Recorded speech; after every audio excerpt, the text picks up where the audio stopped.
ใส่ปุ๋ยเรียบร้อยแล้วจ่ายเงินก่อนมอบเงินจำนวน2ตื่น2ตื้อไปเลยน้อยจะถือว่าที่2ตื่นกล่องเฮาบ่แจกนะไปเอา เสีย กล่อ ดาง ย ไม้ เด้เสียดายซื้อให้ติน้องหนูเครื่องหนึง สิเอา ไอ้ หยั ค ง อละ ซื้อ เครื่องหนึงซื้อให้ไอ้แน่ไอ้ใส่แต่เครื่องเก่ามันบ่แจกนี่น้องหนูนี่ โอ้ นี่น้อยนี่ ได้ว่าซำนี่ บ่ เป็นหยังคือบ่ได้ น้อยหนึ่ง มันน้อย เด้อ ว้าวประมาท ก็ว่ามักแต่งสิขึ้นเลิกได้ อ้าวก็ว่าประมาทโพดว่าน้อยก็กิ เอาก็มันยังน้อยดีเด้ อ้า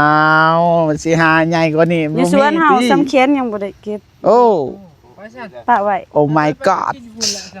โอ้ my เก็บ god มาได้มื้อวานนี่เฮาเก็บมาตัดผักเมื่อ เพลงฮักนี่แหละ แบบไหน แต่งแบบอันยังคือแบบโจ๊ะ โจ๊ะ เป็นช่างโจ๊ะว่ะ อ๋อแบบไวแน่ๆนึงนะ ไว้แบบเห็นปุ๊บแล้วบรรยายเลยแต่งเลยเนี่ยพี่ อ๋อแบบอยากได้เนื้อเพลงแบบใดให้สำหรับน้องนูนอกหักบ่ผิดหวัง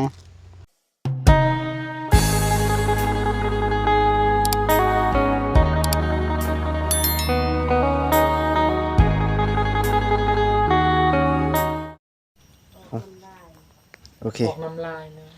นั่นมันเป็น สัมถ่ายพี่น้องเนาะใส่ปุ๋ยเรียบร้อยแล้วจ่ายเงินก่อนมอบเงินจำนวน2ตื่น 2ตื้อ ไปเลยน้อย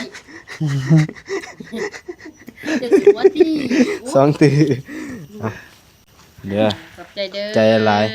เนาะ ใจคือการ 2คน 2คน เนี่ย คนนี้แบ่งครึ่งมาเบิดมือเกลือทงหนึ่งยังเกือบบ่ได้ ว่าเกิด เว้าทงหนึงบ่ได้ เกือบบ่ได้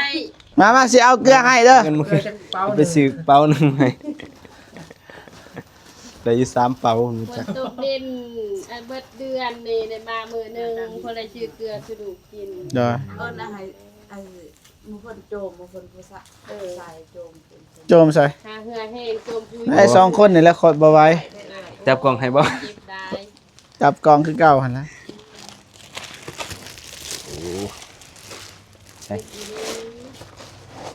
โอ้ชื่อเราหมดละ โอ้ my god เปิดตู้บ่แม่น เพิ่มได้บ่ ไปก่อนเฮ็ดเวียกก่อนจึงกิน โอ้ข่อยขึ้นบ่ได้ว่ะ ได้อยู่นะ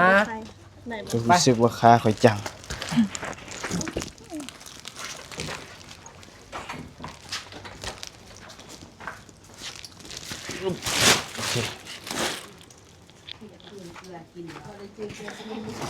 กำลัง คนมันตกดินที่การกินกับต้มน้ำแม่ คือ อืม เกือบ ดีจะกระโดดสิออกบ่เนาะ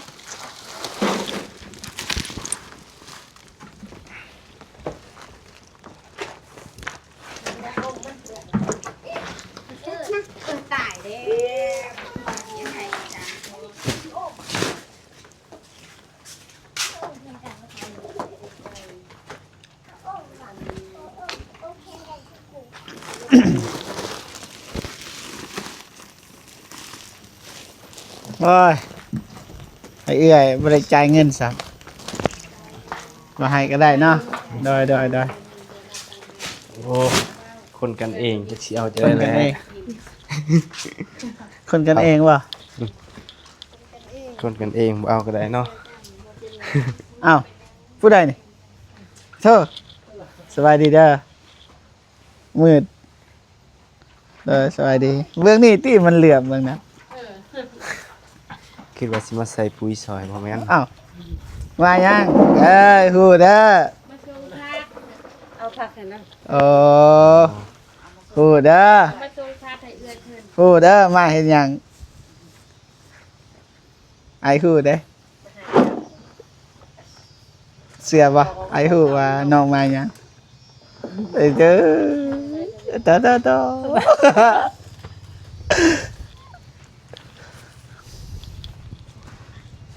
มาจากคนเนาะบ่เมกบ่ได้ยิน 2 คน เอาไม้ให้น้องเพิ่นนะวิทย์ภาระแหละ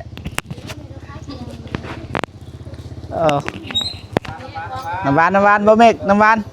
สบาย บ่เมกเอ้ยน้ำหวานน้ำหวานข้าวจีเด้อน้ำหวานข้าวจีเด้อ มาส่งผักบ่ โดย อ๋อขายบ่หรือว่ามาส่งสิ บ่ให้เรากินซื่อ ให้แม่ไอ้แดงนี่ ๆโดย เอาโธ่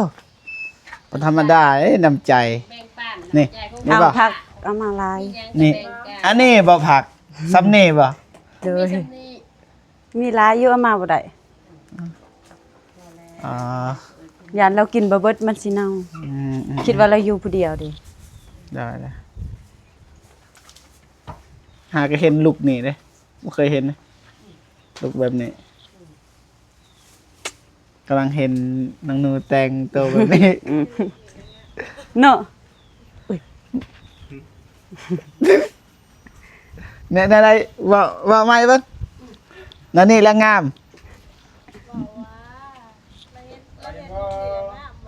อ๋อนั่นนี่งามก็งามน้องหนูใส่ชุดหยังก็งามเบิดคนงามแมนคนงามแล้วใดก็งามไปพ่อพี่น้องสิพาน้องหนูเลาะสวนไปหาหลักหมึกแตง ไปน้องหนู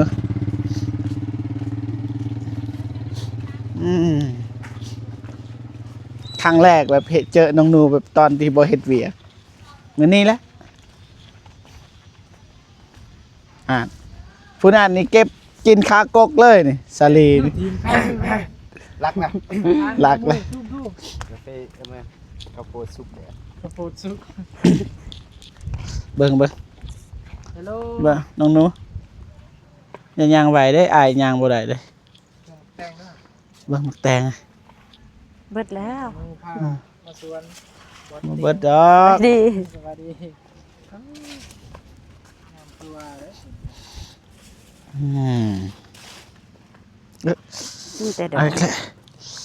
มากเบิดแล้ว ยังแถวนั้นยังเสื้ออายเสื้อบ่เมก อันนี้มีซ้ำมีก่อย อ๋อไปน้องหนูจะหาเองเด้อ ผู้ส่งนะโห ได้อยู่ กกมันสิตายแล้ว เป็นบ่ บ่ อ่า หนักหน่อยๆนี่ ใส่ อยู่สำหรับ ใส่ นี่คนบอก โอ้ยังน้อย น้อยน้องหนูว่าน้อย น้อยซ้ำนี่ โอ้บ่ว่านะ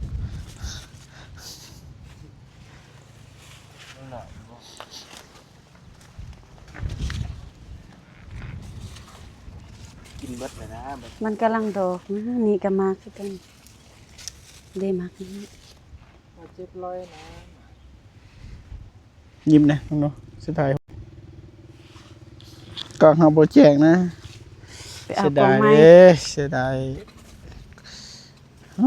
ซื้อให้ตีน้องหนูเครื่องหนึง สิเอา ไอ้ หยั คอง ละ ซื้อ เครื่องหนึงซื้อให้ไอ้แน่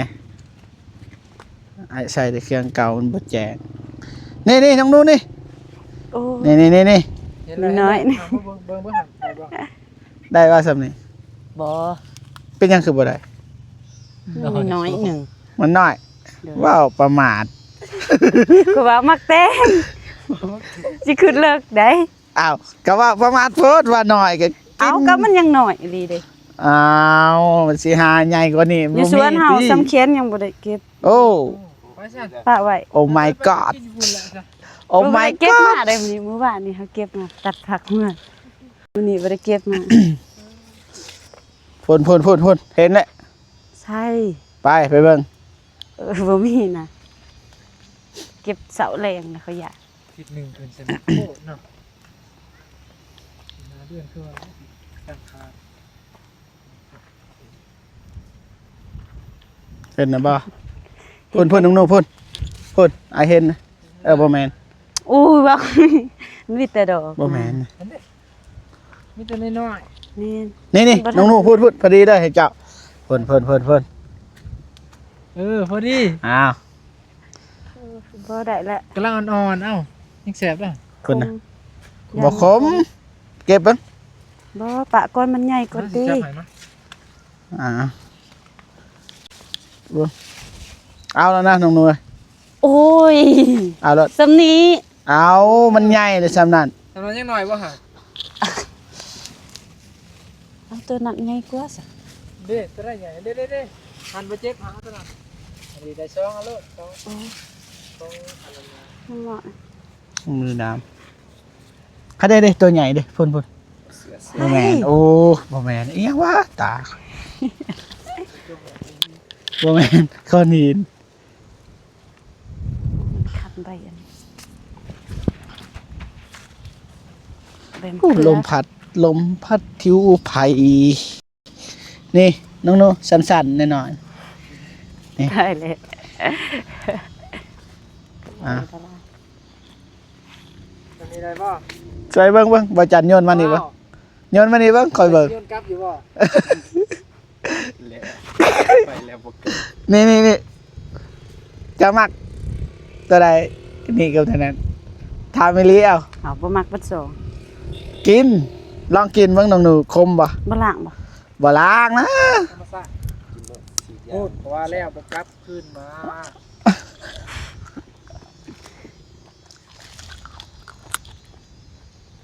คมบ่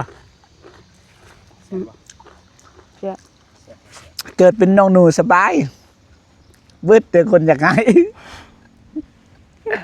เกิดเป็นเบาเจ็บนี่ยากวึดแต่คนอยากด่าบ่แม่นหายเจ้า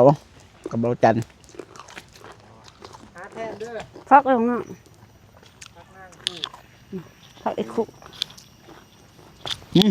าแทนเด้อ บ่แม่นก็เจ้า พรีเบิร์ดของเรา อ๋อฮะปิดเลยเบิ่งดิ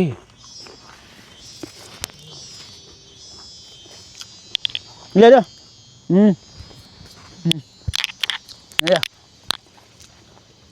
ให้เรา แทนให้บอจันใหญ่กว่าเก่าได้บอจัน สะอาดกว่าเก่า ขอบคุณมากทานเนี่ย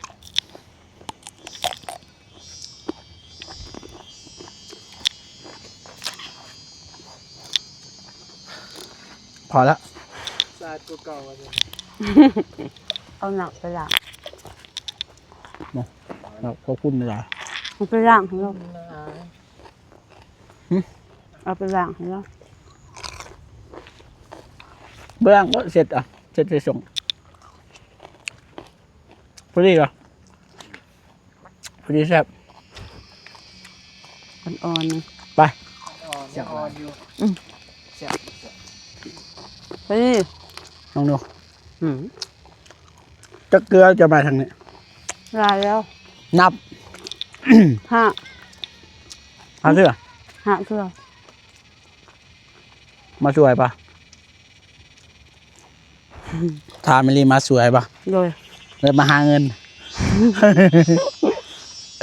ไปบัดสอง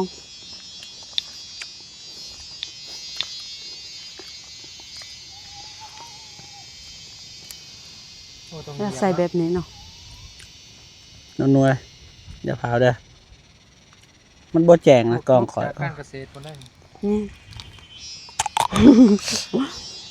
เอาก็จบเกษตรได้มาเข้าไอ้ที่เข้าเองเนาะเอาเองเนาะจากบริษัทการ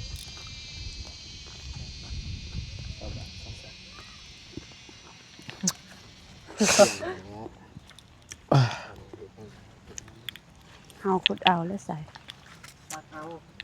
อันนี้ซัก ซักการกันมาแน่นี่กันแน่นี่ แบบนี้ยังน่ะไปรักคุณผู้ พอแล้วบ่ต้องเก็บด้วยพอแล้วคนละหน่วย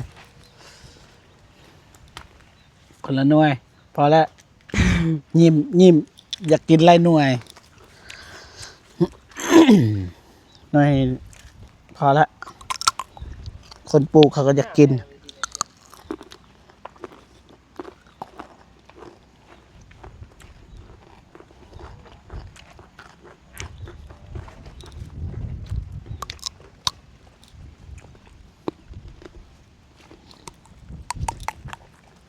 โอ้เสียงดังฟังสัตว์นะน้องนูกินกรอบป่ะ แซ่บ หึ แซ่บ กรอบก็กิน กรอบอยู่ กรอบซ้ กิน ำเขาทอดหนังกรอบกรอบเด้กรอบกรอบ เสนียนนั่งบ่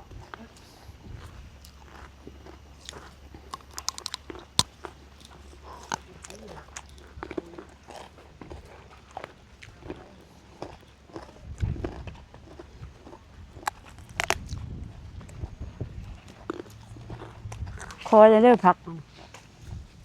หอมกินเลย กินได้ปะ ได้ วันน่ะ ใส่พักใส่ขวาแซ่บ ลองปะ บ่มักกินแบบนี้ ลอง เอาได้บ่ขอเด้อพักนี่ เอาหน่อยนะเอารถเอา หอมไทยเอิ้นพักอีหยัง ตัวนี้เดียวพักคือกันนะ บ่ พัก บ่แม่น บ่แม่นยังได้เกาะยังกิน หอมคือกัน พักเขากินดิบก็ได้เด้อ พักอีหยัง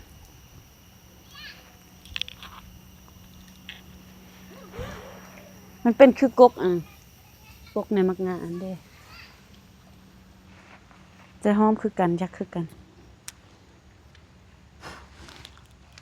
โอ้ หวานน่ะ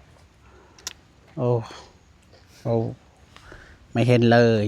มันตัดกับแดด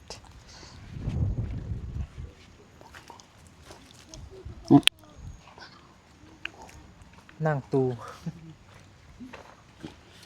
มีแต่นั่งเนาะปักเนาะอีนะเขาอยากบอกอี พักนั่งตู้ สูตรไผ่เลย นั่งตูนั่งคูนั่ง สูตรไผ่สูตรไผ่ จักแล้ว เดินนาง เจ้าเลยแต่ว่านั่งเล่นเขานั่งเล่น หรือยังในรถมึงดู ฮะ หรือยังในรถเจ้า นี่รถไปโอ้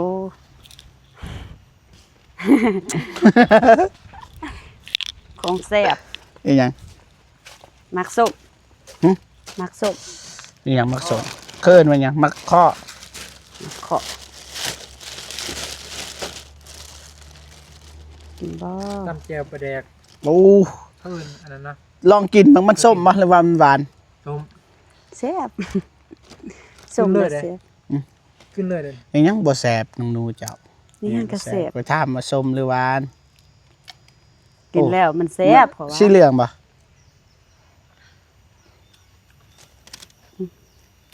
หวานปะ หวาน โอ้ คือ เอาเบิ้งบาดเจ็บ ขอบคุณหลาย หวานเนาะ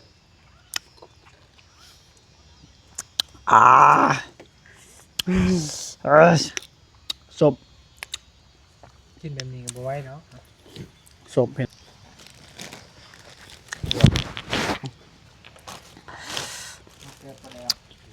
มา ใครเนาะ มาปุดไปปุดไปปุดเท่านั้นจังหน่อยจะสิเบิดเอง เอ้ยยังบักละลายมันก็ขุ่นได้ละเอง วัดอ้าว นี่ก็มีเนาะ บ่ ใส่ มาติดไต เข้าฟังนะ ตั้งแต่ เหมาะเลย เหมาะเลย เหมาะเลย เหมาะสมเลย กินยำแดดนะ เหมาะสมเนาะ อย่าหักออก นะพี่น้องเอ้ยน้องจะอยากกินหยังน้องดูนอกจากอันนี้จะกินหยังอยากหยัง บ่ทันอยากยังอิ่มล่ะ อยากหาเพลงเด้ ซุปมะข้อ แบบอยากหาเพลงแบบให้น้องนูลินกับบ่เมกจักเพลงจักได้ เฮ้ย ลิน MV ซื้อได้น้องนูอย่างว่าลิน MV นี่จ้างว่าเจ้าทาไม่ลีบ่เมกนี่ บ่ได้จ้างถึงเสียเงินนำอีก พอแล้ว พอละ พอแล้วคือเก่าเลยพอแล้วไว้แล้ว บ่หางบนะหาคนสนับสนุน อันนี้ท่ามันเบิ่ง ระหว่างเพลงเสากับเพลงฮักเจ้าจะมักเพลงแบบใดที่สุด อกหักกับสมหวัง บ่อันนี้เพลงความฮัก เพลงความฮักกับเพลงอกหักต่างกันเด้ อืม มักแบบใด แบบใดก็ได้ บ่แหละ อกหักเนี่ยเจ้าหาลายมีคนไหมกันเฮ็ดเพลงอกหัก บ่เกิด บ่เมกนี่บ่อยากอกหักมันหลายเทื่อแล้ว น่าจะบ่เกิด น่าจะบ่เกิด เกิดแล้ว เพลงความฮักบ่หรือจะได้สิมันก็สิเอาอกหัก ลิ้นอยู่บ่แต่ยังให้น้องลิ้นนางเอ กิ ง นบ่เป็น อืม บ่น่า บ่เกี่ยวนะลิ้นบ่เป็นข้อที่ก็คือน้องถ่ายคลิปกับเฮานี่แหละ แต่อันนี้ยังเฮาบ่ได้แต่งบ่ได้บอกเด้คันเล่น MV นี่เฮาสิบอก จะเฮ็ดแบบนี้แบบนี้ แต่ว่าเฮาถ่ายคลิปเดี๋ยวนี้เฮาบ่ได้บอก เจ้ายังเฮ็ดได้นะเลือกเอาคู่กับไผจะอยากลิ้น กับไผก็ได้ ก็บ่ อย่า แหละบ่มีลินได้แล้วปก บ่เหมาะสมเฮา กันน้อง เป็น หนู อะไรจะเอาบ่มา โอ้ FC คางคกกับ เห็นว่าอันนั้นนางตลกเด้นางอันนั้นเด้พอมามอะนะอืมแบบคู่กับนางเอกนั่นก็ว่านางฟ้ากับเห็บหมา เลย แบบตลกใส่กันนะโอ้แจงเลยกล้องเจ้ากล้องคอยมันบ่แจงถ่ายรูปไปก่อนนะ ตอนเขาอยู่กัน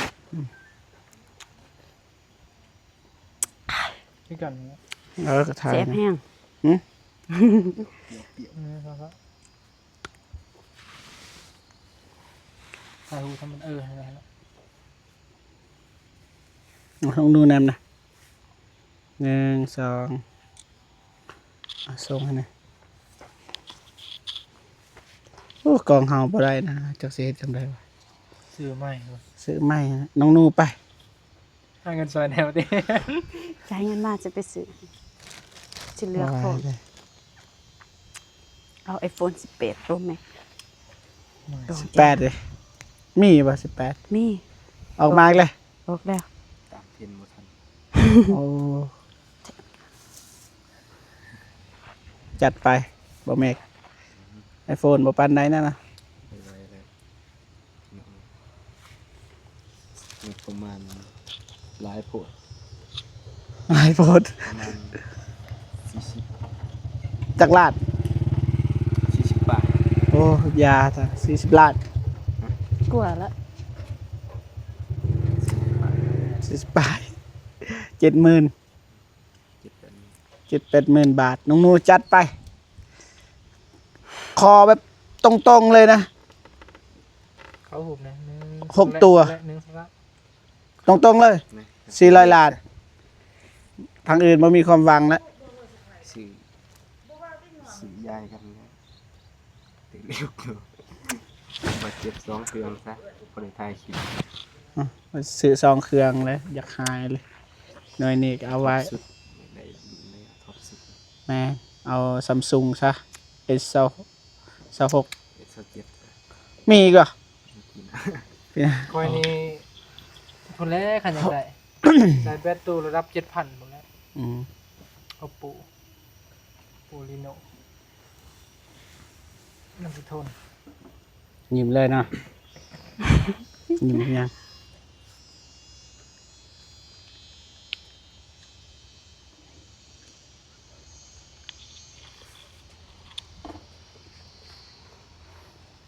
หากบทเพลงนี้ดัง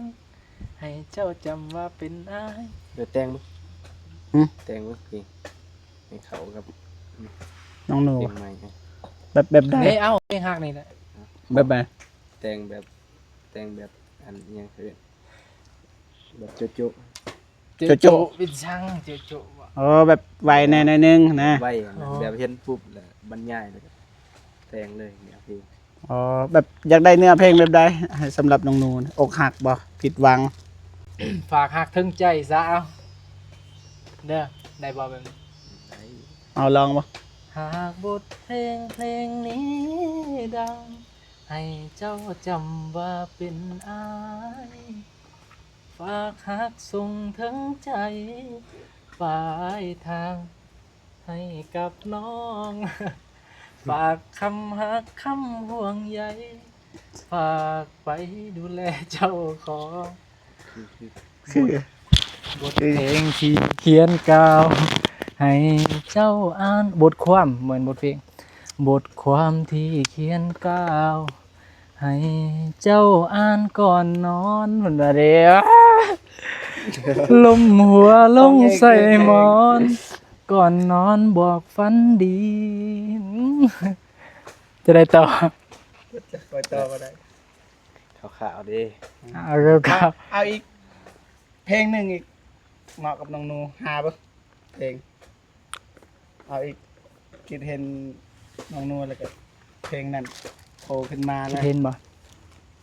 เบิ่งเพื่อเขียนอยู่ขาวๆด้วยคารามันแมนได้ อะไร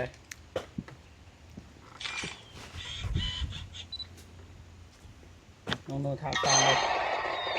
ถามฟังเด้อถามฟังเด้อ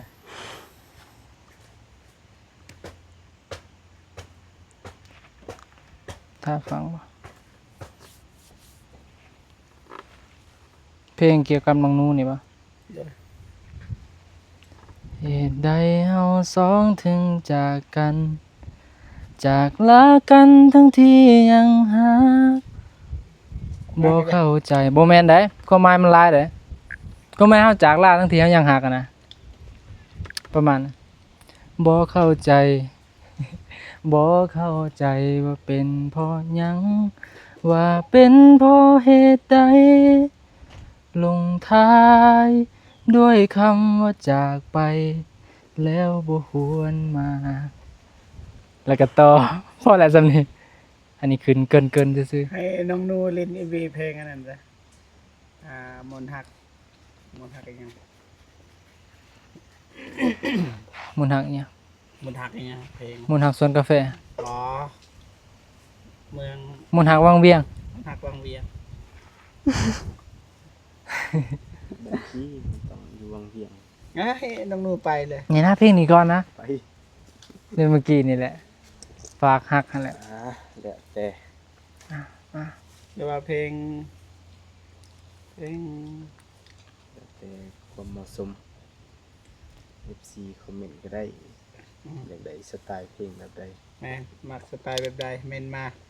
เดี๋ยว แต่ว่า จัดให้ อย่าลืมซัพพอร์ต อย่าลืมสปอร์ต ตั้งบ อ วย ย่าลืมเด้ ทางนี้ก็บ่ไหว้เนาะ บ่ไหวเด้บ่เมกก็บ่ไหวเด้คันจะให้แต่งเพลงก็สปอร์ตให้แน่พี่น้อง เพล เอ้ ง ย ละหมื่น เพลงละหมื่น ว่าได้กำไรบ่ได้บ่ บ่ ฮู้ ฮู้เลยนะ แต่ว่า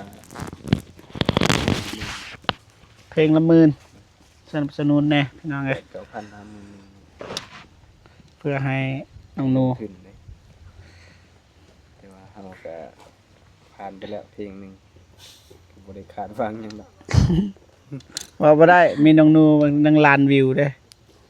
โอ้ได้เงินแล้วบัดนี้ โย อยากหลานอยู่อยากนี่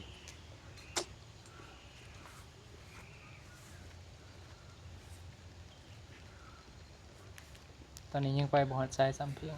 80,000เชิงฮอตแซนน่ะเด้ ดอกแสนปลาย ได้แสนป่า ฉะนั้น 200,000บ่ฮอดละอย่าว่าถึงล้านเลย มีแต่ฝากดันเนี่ยพี่น้องเนาะมา900,000ปลาย เรือหันสิดันเอง ดันเองฟังเอง เบิ่งให้จัก900,000ก็ได้ เบิ่งให้จะ900,000 เอื้อยแล้วก็ จะไปปลูกคนสิค่ะ น้องหนูเด้ฟังไอ้ติ ฟังคู่มือ ฟังคู่มือ โดย เอาให้ฟังหน่อยตอนนึง ห้องบ่เป็น เว้าเอาคันห้องบ่เป็น น่าจะลองเว้า ว่าอันนี้ เป็น ได้ อะไรท่อนฮุกตอนบทมวนๆบ่ได้ เฮาเว้าได้ บ่ได้จะคิดว่ามันม่วน ห้องบ่เป็นนะเว้าเอาได้ บ่ได้มันม่วน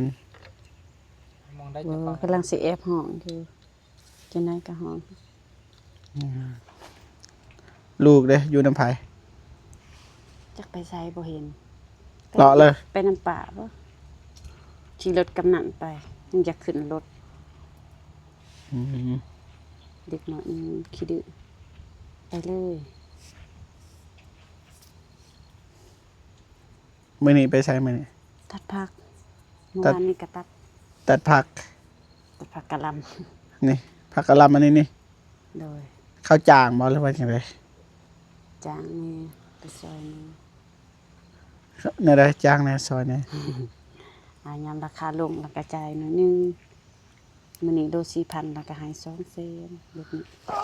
ซอย มื นะ อ200,000ซอยได้หัน200,000 เอาเฮาแบกหมดมือมันเต็มรถหนึง2ต้นปลายมื้อสิตาย อ๋อ ไก่อีกเด้ผักสูงมันบ่แม่นสิน้อยๆมันหนัก อืมคือจะกำแกมเมื่อกี้ ง่อยเถียงมือคำแก้มแนมธงสุดสายตาพุ่นน่ะ ใช้หมูเจ้าเมื่อแล้วบ่ ยัง ไปเมื่อ เพิ่นไปปลูกผักสีไข่ ตูไปซื้อใครอ๋อดุน้องหมูเจ้านะ เป็นเอื้อยเป็นน้องบ่ใช่ว่าจังได ชื่อว่าเป็นเอื้อยเป็นน้องก็แม่น พี่น้องกัน แม่นแต่ว่าเราก็อยู่บ้านตางเฮาก็อยู่บ้านตางมีแต่แม่เรากับแม่ข่อยอยู่บ้านเดียว อ๋อ เป็นหมู่กันแตะกี้ เป็นหมู่กัน ก็เลยเป็นพี่น้องกันเลย เลย อืมปัดกับผู้หนึ่งกันเลย ตอนนั้นก็น้องผัวตอนน่ะอามอนยังอีกผู้หนึงเมื่อเลย อ๋อน้องผัว แม่นผู้อยู่หานจีนหั่นเด้จังนี่ละเมื่อแล้ว ไผผู้อยู่จริง อ้าวเราขายเครื่องอยู่หานจีน บ่ฮู้เด้บ่แม่นครูบ่ บ่ฮู้ก็เคยเห็น อยู่ไส ผู้เราขายเครื่องอยู่หานจีนเด้ผู้หญิงขาวๆสูง บ่เห็น ๆ นะ ผู้นั้นเป็นเอื้อยเป็นเอื้อยอามอน อ๋อแต่ว่ามันอยู่ผีบ่ มาหาเงินคือกันหักช่วงนี้เราเมื่อ บ่เคยเห็นนะอยู่ห้านใด อันจีน3เนี่ย แม่น อยู่นี่ อยู่กงตูนนี่แหละ บอนเฮือนจันทน์บ่ ทางเขา อ๋อเห็นอยู่แต่ว่าเฮาบ่ฮู้อืมไปเดินทางกลับปอนได้ ตกใจ บ๊ายบายบ่มีหยังหายเด้ ได้แล้วเดี๋ยวเก็บมักแต บ่ ง หายบ่ ฮะ บ่หายบ่ บ่ บ่เสียใจ บ่ ได้ไปซั่นกลับ ไปพี่น้องนะเตรียมเมื่อแล้วเพิ่นว่า ให้เจ้าจำว่าเป็นที่นี่ สวัสดีเด้อกินอีหยัง ตามเที่ยวขาเด้อ ตำแจ่วทาสิไปตูด ใส่ตูด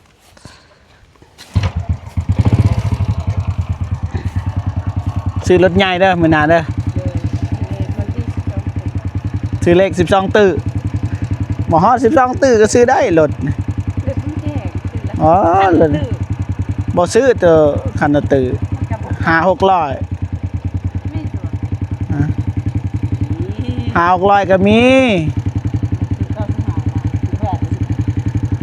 โอ้ฝันเลยเด้คิดว่าสิถือกี่ว่าเลขกัน สูงสุดเจ้าซื้อเลขถึกใน400ผู้ละพันข่อยฮู้แล้ว ไปสิเอา12ตื้อ ไปเชิญครับโดย ใจเด้อ โดยไปโอเคพ่อพี่น้องเนาะเฮาก็สิเดินทางกลับก่อนเด้อพี่น้องเด้อ จังไดก็ขอบอกขอบใจขอบคุญขอบคุณ FC ทุกท่านที่เข้ามาให้กำลังใจตลอดมาพี่น้องเนาะอย่าลืมฝากกดไลค์กดแชร์กดติดตามเป็นกำลังใจให้ทีมงานเฮาสิไปไสนะไปซอยอยู่ไสหรือว่าเฮาสิโพน่ะไปอยู่ไสก็อย่าลืมติดตามให้กำลังใจไปนำกันบ่ว่าทางทีมงานทางนี้หรือว่าทางนั้นก็แล้วแต่นะจังไดก็ขอบอกขอบใจขอบคุญขอบคุณ FC ทุกท่านเนาะจังไดก็ขอให้ FC หรือว่าผู้ใหญ่ใจบุญทุกท่านจงมีแต่ความสุขสุขภาพแข็งแรงขออายุมั่นคนยืนเนาะความเจ็บบ่ให้ได้ความไข้บ่ให้มีปรารถนาสิ่งใดขอให้ได้สิ่งนั้นเด้อพี่น้องเด้ออย่าเจ็บอย่าจนและก็ให้ร่ำๆรวยๆเบิดสุขสุขคนพี่น้องเนาะสาธุ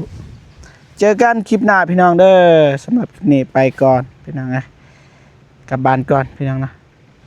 สบายดี